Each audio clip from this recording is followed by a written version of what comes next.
Okay. All right.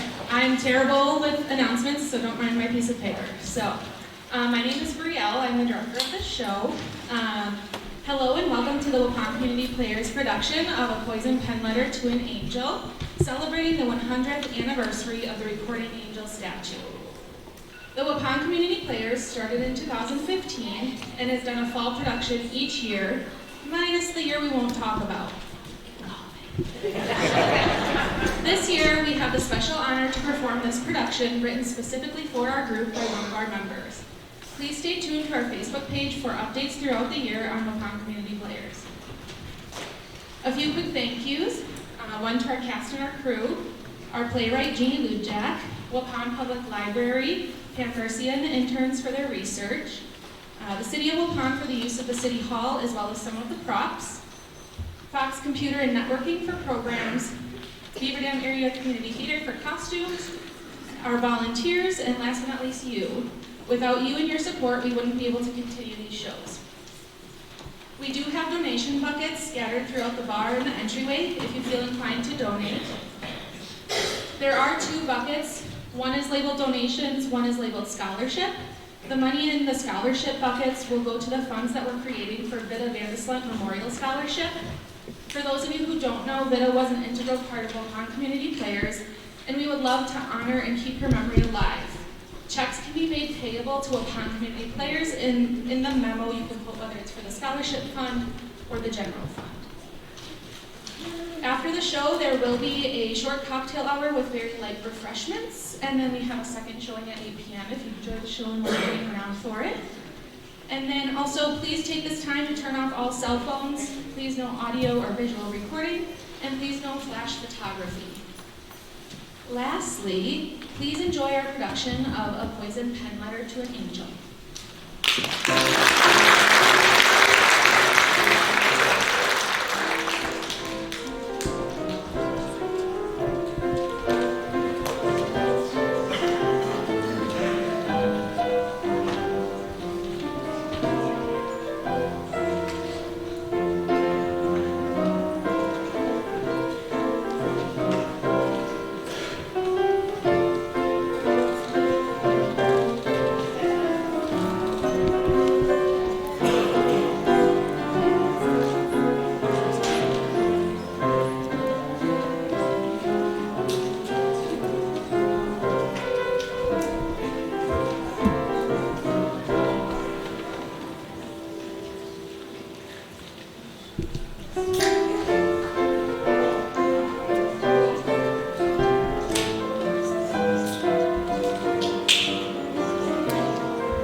Welcome, ladies and gentlemen.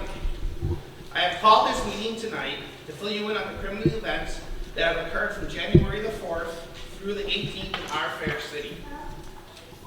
I realize rumors are flying around town, and I want to dispel the inaccuracies and share with you the facts of this case. I am asking you to review the events of the last couple weeks that include blackmail, destruction, and a diabolical plot for murder of one of Waupun's most prominent families, Arthur, Marion, and Shaler-Hanisch. Police Chief Tesloff, Prison Warden Lee, and Detective Boyle from Milwaukee have done a great job investigating the crimes and keeping our city safe.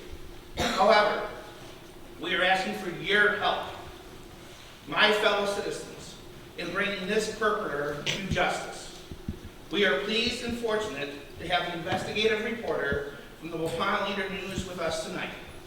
He has covered and written about the events you are about to see. He will share with all of us the facts of this case and all the information he has as we try to catch this criminal. So, without further ado, I introduce to you Sam Stringer, also fondly known as the Scoop Snoop.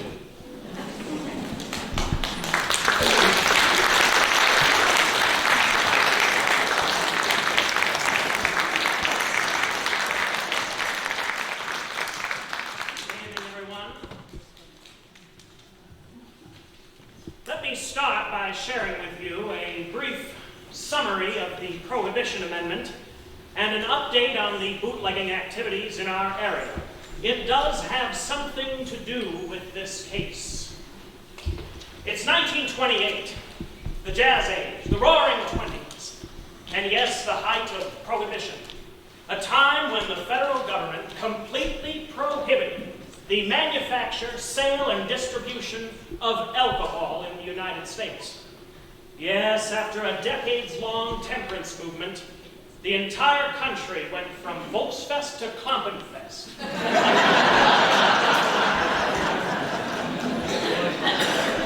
Good. Well, the 18th Amendment itself is very short. There's about 25 pages of law in how to implement it, and that's bureaucracy for you. In Waupun, Chief of Police Bill Tetzlaff and his officers are doing one heck of a job in addressing the bootlegging situation in our town. Now, the supporters of Prohibition argued that it would reduce crime. Well, you want to know how that's going? Crime has increased 24% nationwide, and organized crime is raking in tons of money with their bootlegging operations. Now, even though Wisconsin ratified the amendment in 1919, it is considered a wet state, as Governor Blaine is opposed to enforcing the dry rules. Waupun is split almost 50-50 regarding the enforcement of Prohibition. Just over half want it to be a dry city. But interestingly, Fond du Lac County is considered wet, and Dodge is dry.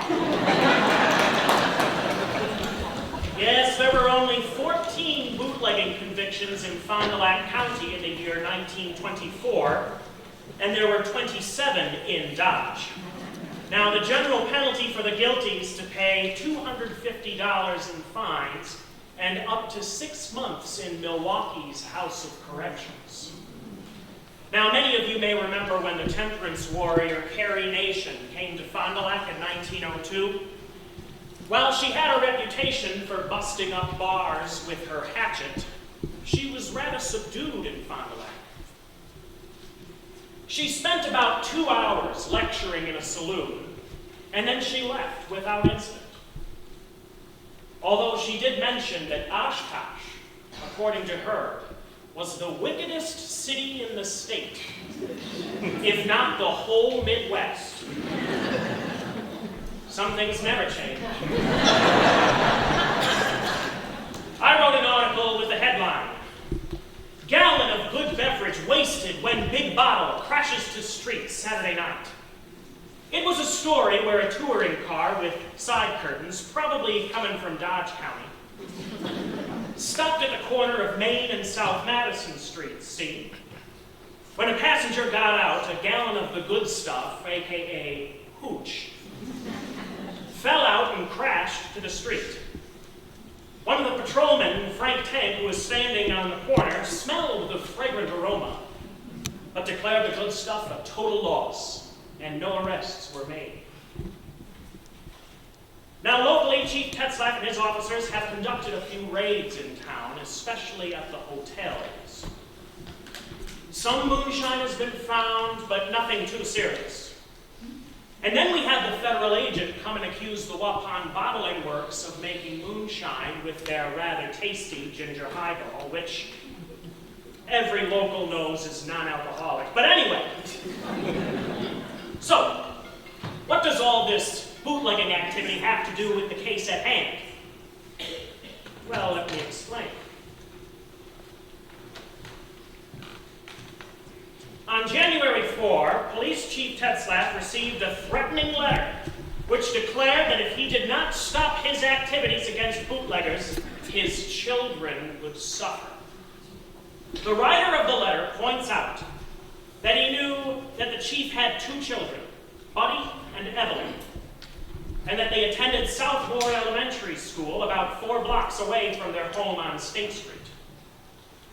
Now, Chief of Police Tetzlaff thought the letter was a joke at first and destroyed it. But the following day, he thought there may be some validity to the threat. So, not as to alarm his wife, he made up some story about narrowly seeing some children escape injury from autos. And he said that they should take turns bringing their children to and from school.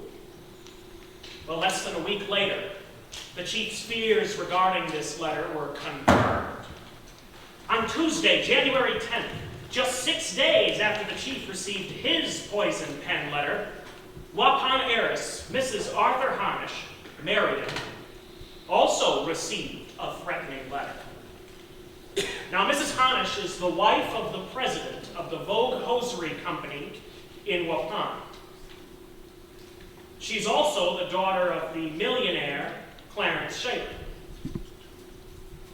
Now, as you know, Mr. Shaler is a key player in bringing industry and economic progress to Waupun. He is described as an industrialist, an inventor, a philanthropist, and a millionaire manufacturer. So, ladies and gentlemen, ponder this. Why was the heiress threatened?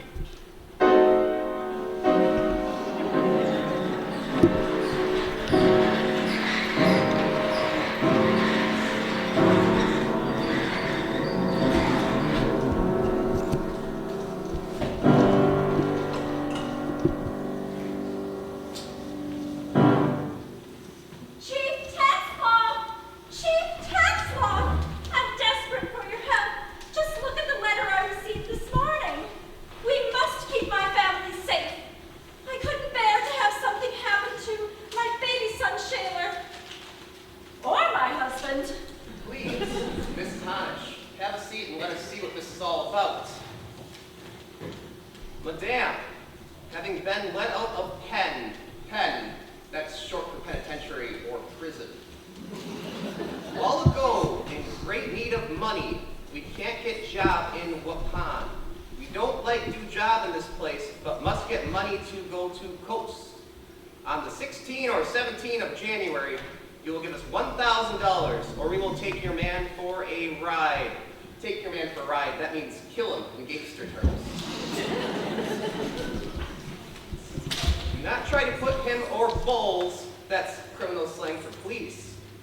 Him or bulls wise, we will watch you and him and have a way of knowing.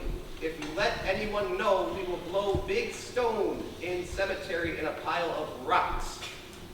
This is a poison pen letter, Marion. Do you know what he is talking about? What is the big stone? Of course. My mother's memorial is a very big stone. Her monument is the recording angel in Forest Mountain Cemetery. Oh yeah, that would be terrible to destroy that beautiful statue. Now, where was I? We will blow big stone in cemetery in a pile of rocks to let you know we are wise, and then we raise the price to $10,000, which you will be glad to pay. You know, if we croak, that means kill. I know. You know, if we croak one guy, we can get money easy. Just before dark of January 16 or 17, put the money in 5, 10, 20 bills in a newspaper and leave it at east end of big billboard on north side of road, just west of filling station on West Main Street. If you do not believe in this holding, we can shoot too straight to keep a kid or stiff. That's a dead body. A kid or stiff with us. Think how easy it is to shoot a man in this town after dark and get away in a car. Keep your mouth shut, leave the jack. That's slang for money. Leave the jack where we put you and go to coast and not trouble you again or lose your man. No signature. And really lousy grammar. Do you have any idea who might have written this? Of course not. These men are just after my money. I must do as they say. Please help me with carrying out their demands. Now, Mrs. Hanisch, please calm down. You did the right thing coming here. Oh my God! What is it?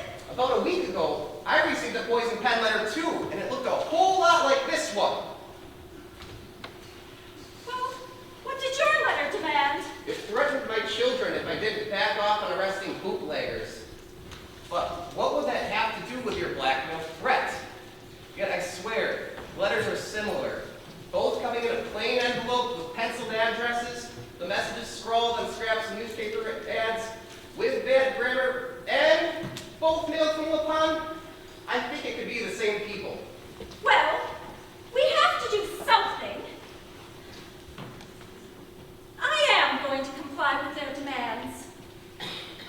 Listen, I'm going to the bank to get the money, and I will do as they say.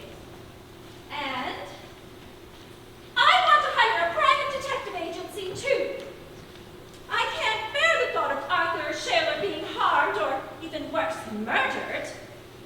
We only have 6 days to figure this out. Do you know a private detective agency you'd recommend? Help from another detective would be much appreciated, as our guys are swamped, and this is important. I would recommend the Sullivan Agency in Milwaukee.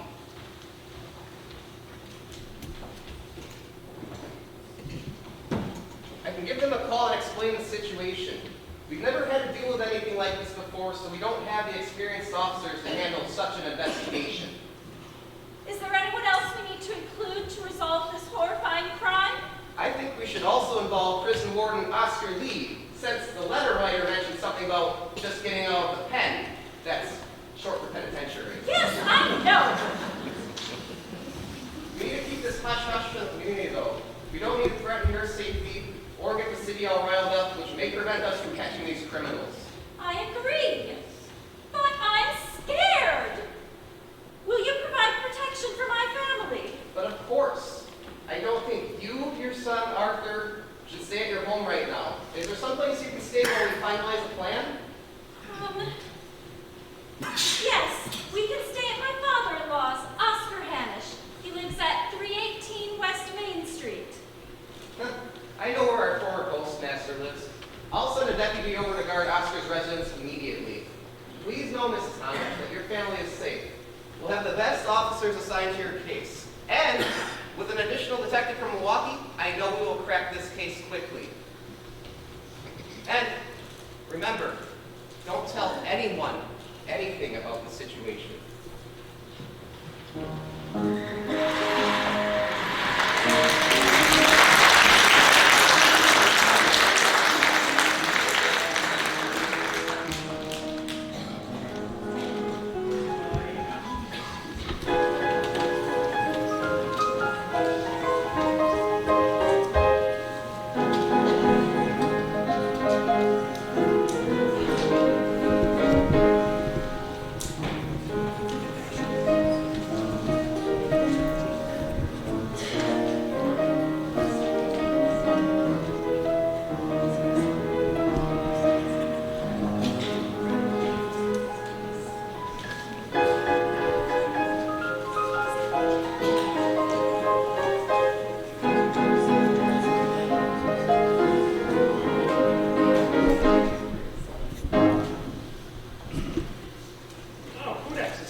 Mrs. Hanisch goes to the bank and withdraws the $1,000 per the instructions in the poison pen letter.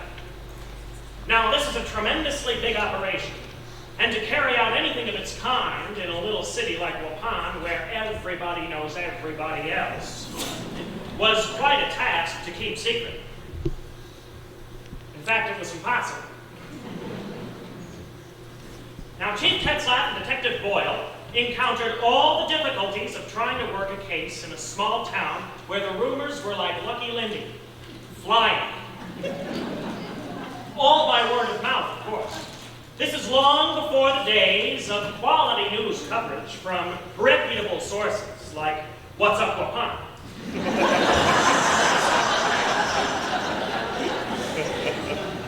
or what's really up Waupun. Or really, what's up Waupun. Now, I got wind of the story and decided to investigate the rumors, get the facts, and take it to the press. There was much speculation. Why did Marion withdraw so much money from the bank? And Detective Boyle was seen around town working the case. A number of the soft drink men in town spotted Boyle as a dry agent and were keeping an eye on him for that reason. A motor car dealer, seeing Boyle take down a license number, had him figured out as a state license inspector. Others saw him snooping around in the cemetery, specifically around that recording angel statue, and they were spreading stories about ghosts. Yes, there were lots of crazy rumors circulating. But I was bound and determined to get the facts. So I started my investigation by speaking to Detective Boyle myself. And let me share with you how that conversation went as I read from my interview notes. Detective Boyle asked Mrs. Hanisch about the significance of the Recording Angel Memorial Statue.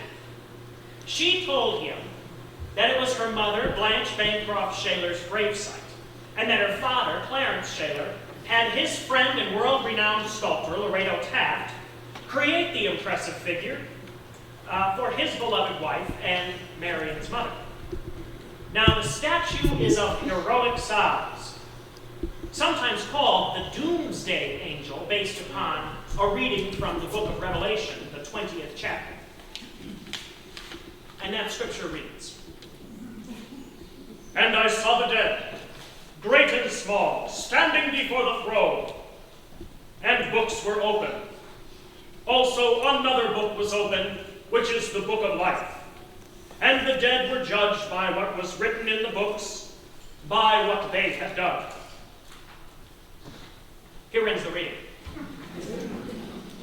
Now the angel has a record book across her lap and has been examining the book, has closed her eyes and lifted her head, thoughtfully contemplating what she had been reading.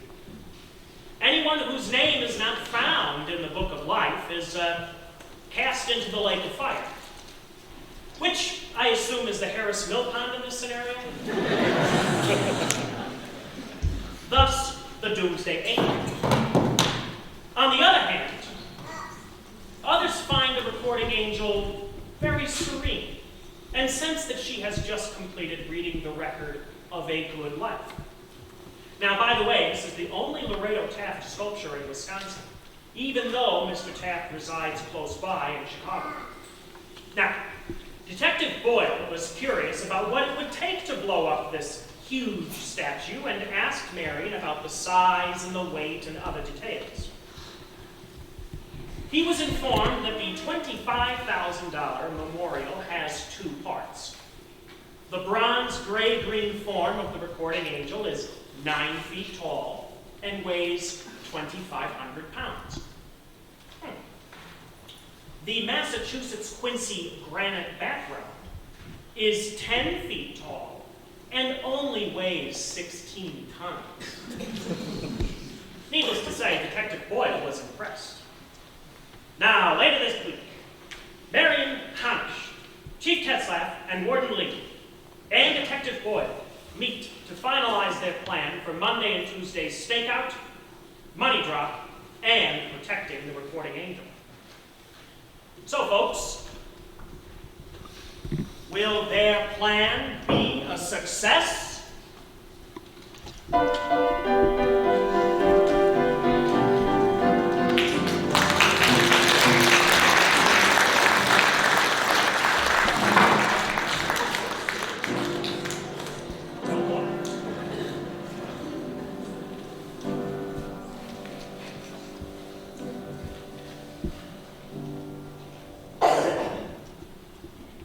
Extra, extra, read all about it. Blackmailer terrorizes Aries, plot that instead.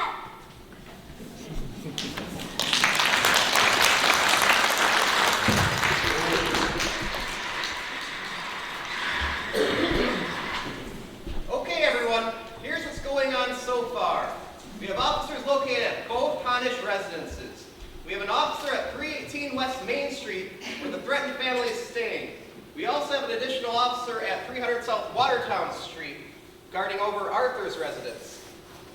We have additional security thanks to Warden Lee at the Recording Angel and Forest Mound Cemetery. Oscar, what have you found out about recently released prisoners? As you recall, the letter states, having been released from the pen a while ago. So all the ex-convicts that are residents of the city were interrogated, and their handwriting examples were compared to Mrs. Hamish's letter. Now, I'm no handwriting expert, but most of the handwriting did not look much like the poison pen letter. But I'm not ready to rule out these ex-cons yet. I still have to investigate the trustees of the prison farm, too. Mrs. Hanisch, do you have any questions for us? No, and thank you all for your hard work and help with this awful situation.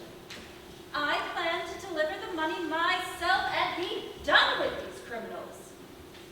You will be watching when I place the money near the billboard, won't you? Detective Boyle, what are your thoughts for the activities on the nights of January 16 and 17 for the stakeout and money drop? I don't think it's a good idea for Mrs. Hanisch to do the drop herself. Do you? Bill. Call me Bill. No, Chief, I don't think Mrs. H should do the drop. Mrs. Hanisch, would you stand up, please? Now, Mrs. Hanisch and I are about the same size, so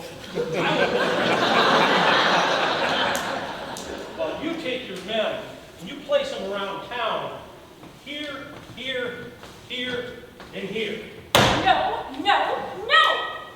I insist on delivering the money myself. I can't risk getting these maniacs upset. You saw the letter about killing Arthur and blowing up the Recording Angel. And they may even have an eye on kidnapping my beloved son, Shaler. I must take the money myself, I insist! Mary, you mustn't take that risk. The blackmailers could easily kidnap you and demand a ransom too. Or something worse. Please let Detective Bill handle the drop. I'm afraid if these men sense that I went to the police, they'll carry out with their threats of blowing up the Recording Angel, killing Arthur, and raising the extortion money to $10,000. I must take the money myself. It's the only way. Now, Mrs. Hanisch, you can expect for me to portray you perfectly. The blackmailers will never know it's not you. I mean, think about what happened to your beloved boy if something troubling would happen during the drop. Your family, your son, they need you. Well, I guess I hadn't thought about Shaler or Arthur if something were to happen to me. Okay, Detective Boyle. Bill. Call me Bill. Now, there are two possible drop locations, as there are two billboards west of the filling station on West Main. What do the billboards say? Don't really remember. Is that important to the investigation, Detective Bill? Just wondering, just curious. Might be important information for me while I stay in your favorite city. What? Okay, we're going to have Mervyn Olsen and Frank Take watch billboards where we think the drop will be.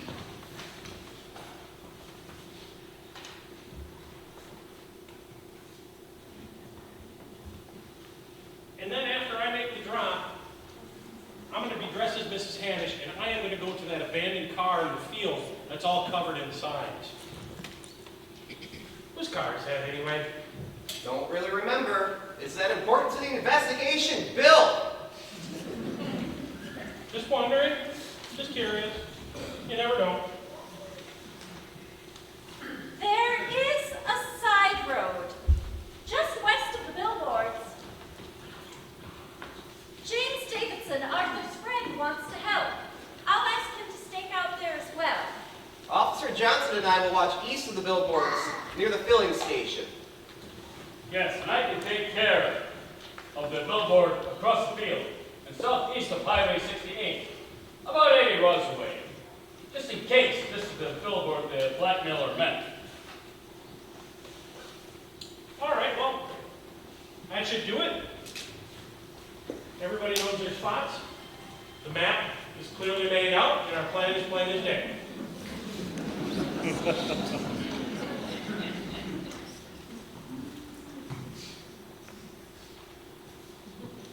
You've all been very helpful. Nice work. But wait! Who's guarding my mother's memorial in Forest Mountain Cemetery? We have officers stationed around the statue around the clock. Does your husband require a security detail as well? No. Arthur plans to carry out business as usual at the factory. Shaler, the nanny, and I will remain at my father-in-law's. Please keep the guards stationed there. Well, that should do it. Let's all do a recap. Mrs. Shaler, you're going to drop off the clothes for me at the police station. Chief Tetzlaff, you'll be using the map to place your men around town. Warden Lee, you still need to talk to the ex-cons and the trustees, and I will make the drop dressed as Mrs. Hanisch, and I'll make the bundle of money with $1 on top over a stack of papers wrapped up in newspapers. The blackmailers will think that we follow their instructions to a T, and we'll only be risking $1. All right. Well, let's see everybody Monday night, right before dark for the dispatch.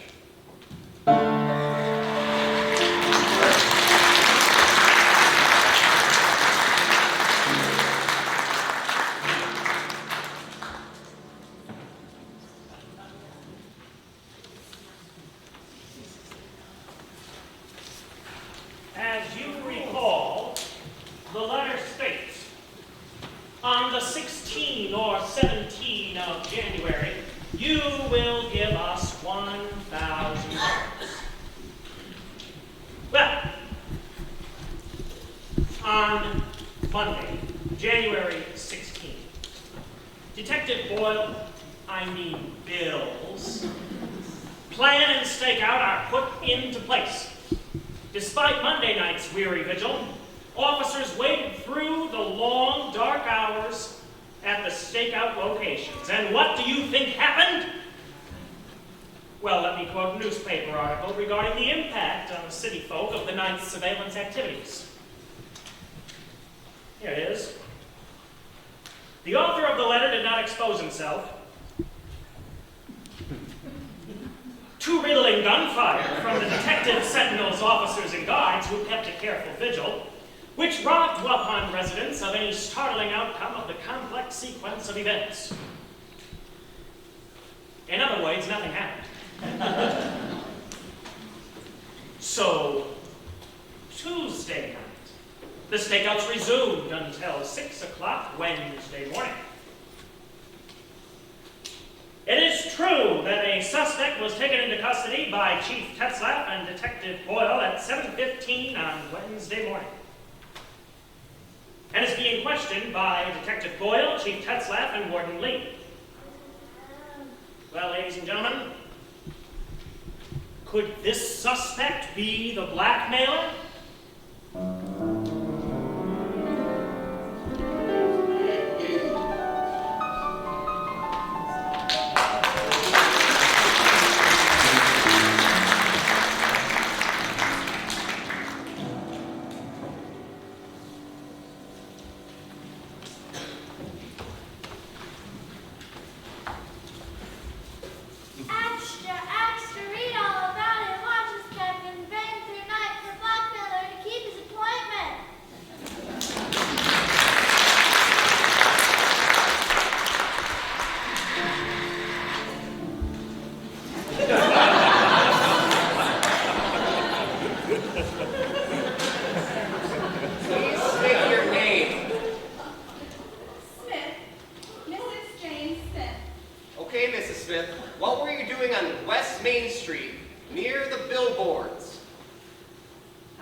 proceeded towards the rear of the billboard, towards the east end, where the package was placed.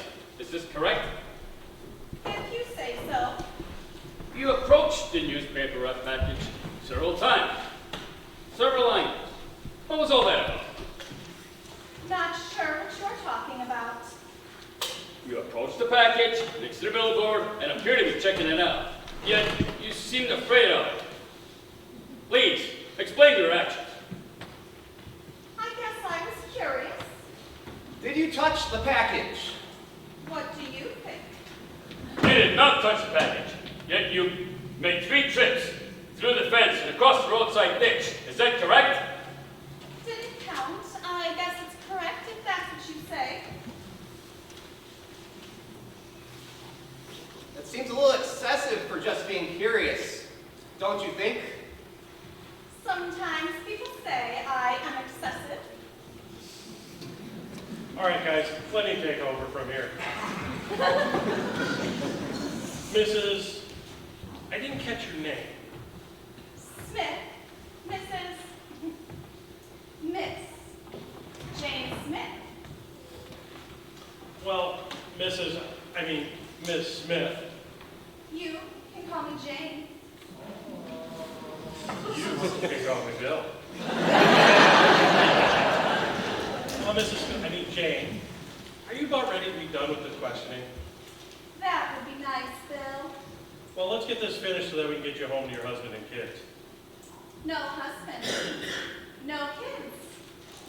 Bill.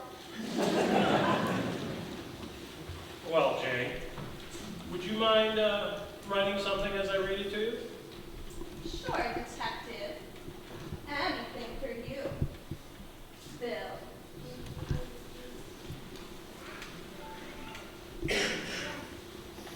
Madam, we can't get job in Waupun. We will watch you. Gene, I think that should do it. You may go now.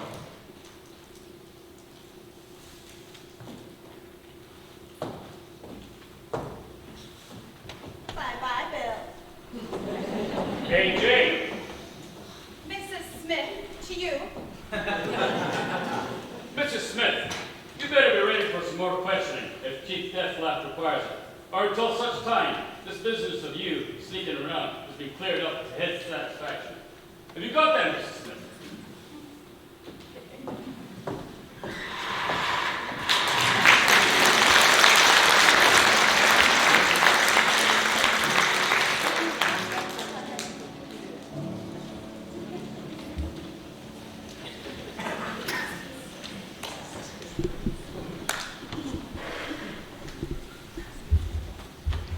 Let me share with you what happens next. It's right here in my article. Without relaxing their vigilance in the matter of protecting the threatened lives and property or ceasing the investigation of suspected persons, Waupun police officers and Milwaukee private detective Boyle, Bill, engage in the search for the writer of the poison pen letter addressed to Mrs. Marion Shaler-Hanisch.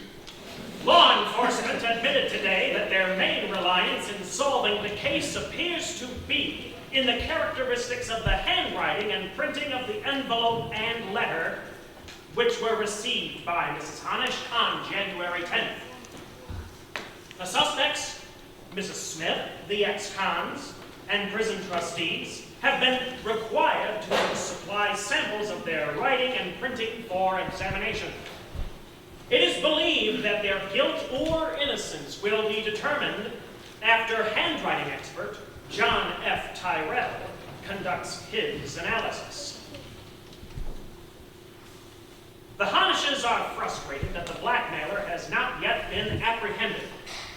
And what if none of the persons who submitted handwriting samples proved to be the blackmailer? Publication of a facsimile of the extortion letter was in the newspaper for the public, you people, to help with identifying the poison pen letter author. It is hoped that the offer of a reward of $1,000 by Mrs. Hanisch and her husband Arthur will bring a tip or clue that will lead to the guilty person or persons. Well, folks, will this reward money be enough to bring in the clues necessary to solve this case?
Were there any other handwriting samples sent to Mr. Tyrell after the handwriting samples from the poison pen letter were printed in the newspaper? Oh yeah, this town has a number of wannabe detectives. We sent a few more samples to Tyrell as well as Mrs. Smith's, the ex-cons, and trustees. We need to wrap this thing up as soon as possible. The town is jumpy, and will be, until we apprehend whoever's behind this.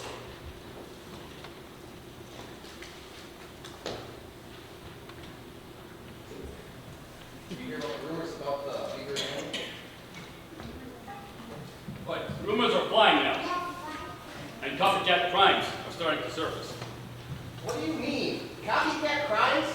What copycat crimes? I heard from the Dodge County Sheriff that there was an abduction attempt of 2 little girls, much the same as a threat to your children, and then a barn burning in Beaver Dam. Was there another poison pen letter with that too? Yes. It's crazy out there.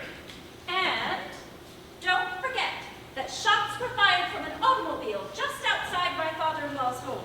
Yes, Marion, and that was investigated. We couldn't find any definite information regarding that to your blackmail situation.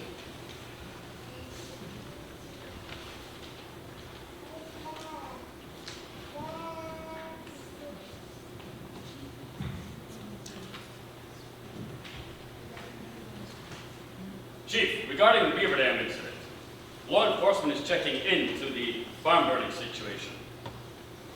And the note sent to Mr. Tyrell. We checked on Mrs. Smith, and she has a rock-solid alibi for the evening of the Beaver Dam fire. Oh, yes, she does.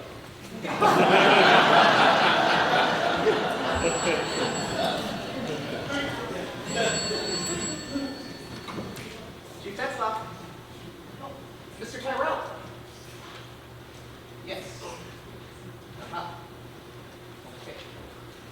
And what about the Beaver Dam arsonist? Similarities there too? All right, thank you. Mr. Tyrell found some similarities between the poison pen letter and the Beaver Dam arsonist poison pen letter. He hasn't ruled out anyone yet. He's requesting a sample from Mrs. Smith. We may just have ourselves a criminal. Looks to me like the handwriting's on the wall.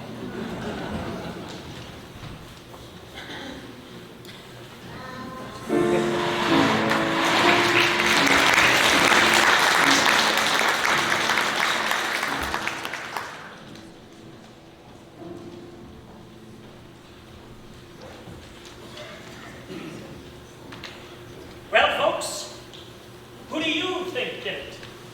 Mrs. Smith seems to be the likely culprit, but remember, has an alibi for the Beaver Dam arson and that poison pen letter, and Mr. Tyrell hasn't ruled anyone out quite yet. And what about those ex-cons? There's definitely motive there, and they did say something about just getting out of the pen. Or could it be someone else?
Thank you, Waupun citizens, for coming here tonight.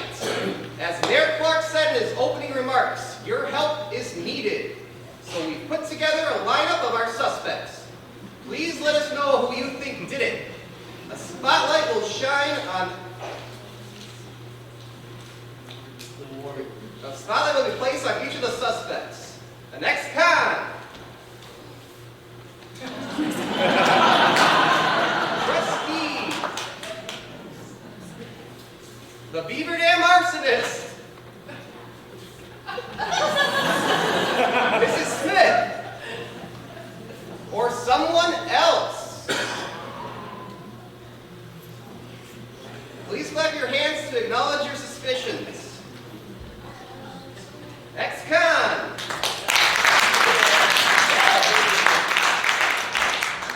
Trustee. The Beaver Dam arsonist. Mrs. Smith. Anyone else? Mayor Ron. Thank you so much for your input. Your opinions are noted and will be used to pursue the perpetrators.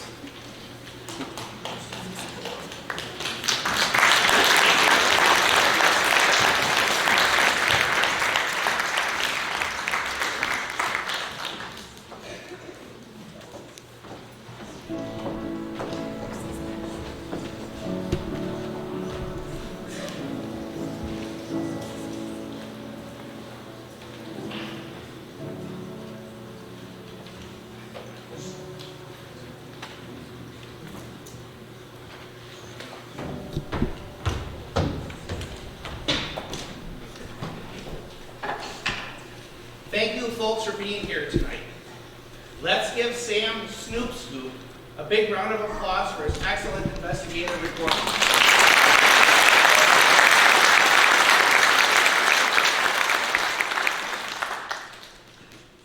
In the spirit of coming together as a community and appreciation of your help with this unsolved case, please join us at the bar. I mean our gathering spot. And purchase one of Waupun Bottling Works' famous ginger highball, non-alcohol. Ah, who am I kidding? Let's get a beer. We know.